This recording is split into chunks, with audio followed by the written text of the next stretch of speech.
Welcome to Storytime with Pete, where we believe if life hands you a lemon, you're lucky you didn't get handed a flaming bag of lemons during a drought. Today, I want to talk to you about something that gets way too little airtime when we talk about success. Luck. You know, that inconvenient little ingredient that sneaks into every success story, whether we like it or not. Look, I'll be honest. For years, I didn't want to admit luck had anything to do with my life turning out the way it has. I thought if I let luck into the story, it would somehow diminish all the nights I worked late, all the weekends I sacrificed, and all the gut-wrenching rejections I powered through. But eventually the truth caught up with me. I was born on third base. I didn't hit a triple. I was born in a country with relatively stable institutions. I was born to parents who loved me, supported me, and encouraged me. I had food, clean water, a safe place to live, books to read. I had people who told me I could do things. And more importantly, people who didn't limit what they thought I could become. That wasn't my hustle. That was my luck.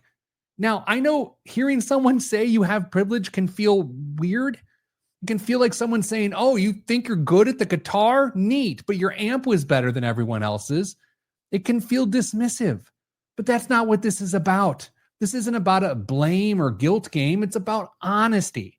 It's about understanding that two things can be true at the same time. You can work your tail off and still be boosted by circumstances you didn't create.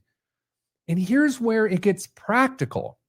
When it comes to personal finance, especially careers and income and building wealth, acknowledging luck is actually really powerful because once you understand that some opportunities are the result of circumstances beyond your control, it shifts your strategy. It stops you from waiting around for the world to notice you. And it starts having you think, how do I put myself in places where luck has a better chance of finding me?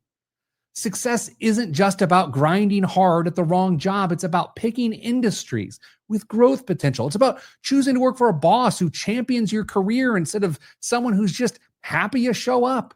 It's about understanding that if you want to build wealth, it's not enough to just work hard. You have to work smart in a system that rewards you fairly. And sometimes, just sometimes, it's about knowing when to walk away from a situation where no amount of elbow grease will change the fact that you're stuck. Luck opens doors. Hard work walks through them. And wealth, real sustainable wealth, it's built when you learn to recognize which doors are worth your effort. So the next time someone talks about privilege or luck, don't shut down. Listen. Maybe it's not an accusation. Maybe it's just an invitation to widen your view, to get smarter, to show even more gratitude for what you've been given, and to be relentless in making the most of it. That's it for today's Story Time with Pete, where we hustle hard, stay humble, and tip our hats to the strange, unpredictable magic to help us get there. Thanks for listening. And remember, you can't engineer your luck, but you can absolutely engineer your readiness. See you next time.